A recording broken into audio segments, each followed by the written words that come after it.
First thing I know just about this tree is it does have living branches above the root graft.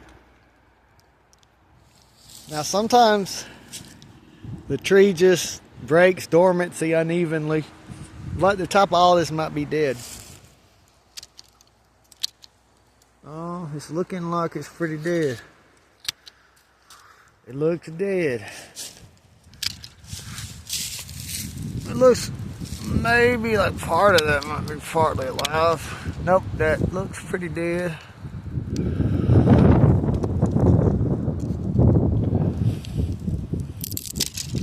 That looks pretty dead, huh?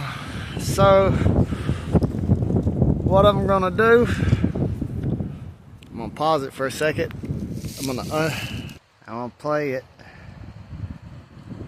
I don't know if this happened, but maybe that support stake being on there so tight squeezed it too much, and the sap didn't really, I don't know, for whatever reason.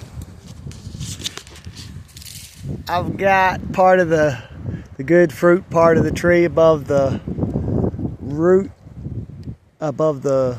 graft, and I want to cut it so that water would drain off of it. I don't want water sitting up on the top of the tree. The fact that the top of the tree's died is probably going to cut some of the lifespan out of this tree because of moisture sitting up on the top of it and then having an open wound and everything else. I'm going to come back and trim that, but it's going to die back some, and I don't want to one-handed hurt this branch. That one I'm pretty sure is dead. Yeah, it looks like it. And then I don't want this competing piece out of the rootstock down there. Now I could keep it and graft something into it, but I don't really want to be a part of all them Frankenstein projects. I want to just eventually take the dreaded seedlings. Like a F1 hybrid will have hybrid vigor, but then the grandchildren, most of them will be worse than both offspring. Maybe 25% of them will be as good or better.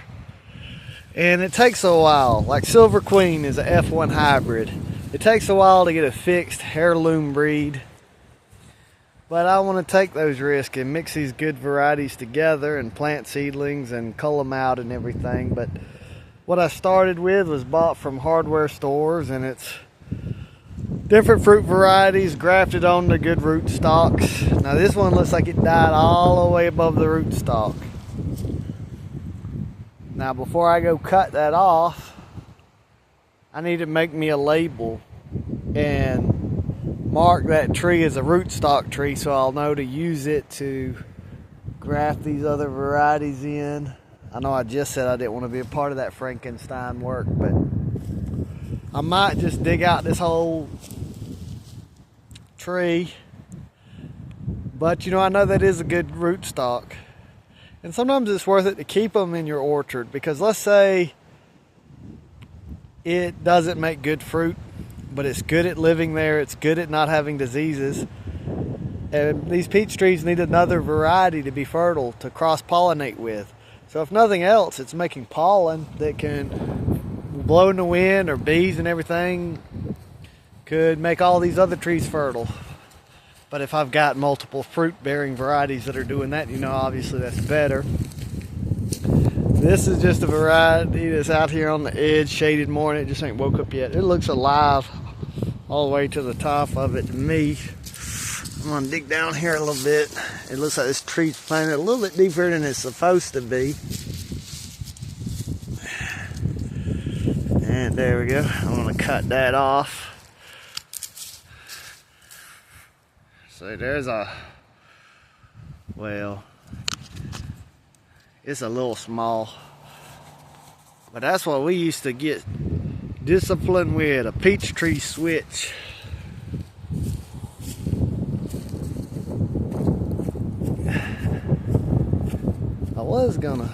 I guess I'll pause.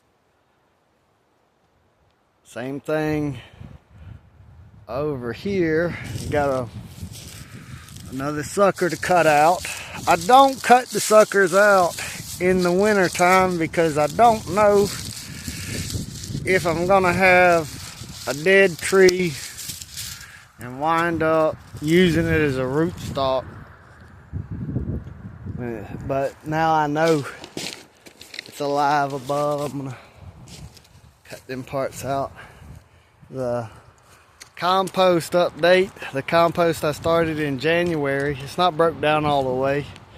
And the sod up under this compost was chopped up and mixed in with it, so it hasn't rotted. But it's turned a lot darker. Even when it dries out, it's a lot darker than the color it started with.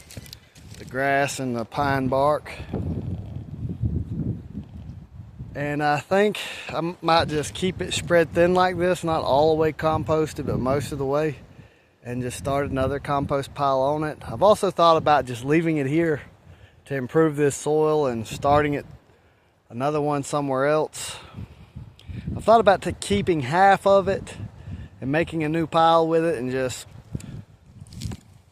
after it, like using all of it, pile it back up, let it compost another month, take half of it, spread it on everything, take the other half and mix it with new material and make a new pile. I haven't really decided what I'm gonna do with it, but I did decide that I was gonna make it here close to the center of everything that I got going on, planted and everything.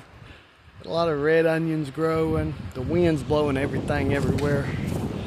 I have been taking my scissors and trimming wheatgrass and ryegrass and oatgrass and feeding it to the chickens before I give them grain. Got some more red onions over here. I've made the back porch bigger. The fire barrel over here so I can prop the door open. I sit here and prop my coffee up. And the greenhouse got blown all crazy. I said screw it. I'm gonna take it apart. I don't need a greenhouse anymore anyway. All the greenhouse did, I didn't know what I was doing, and I overheated things in the greenhouse that I was able to keep alive last year. I should have just probably brought them coffee plants indoors. They died. I gotta start that over.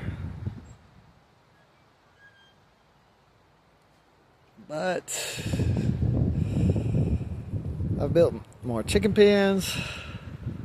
Got a mess to clean up. Got some trees to trim. This video is already long enough that it's probably gonna get like 7 views instead of 1,000.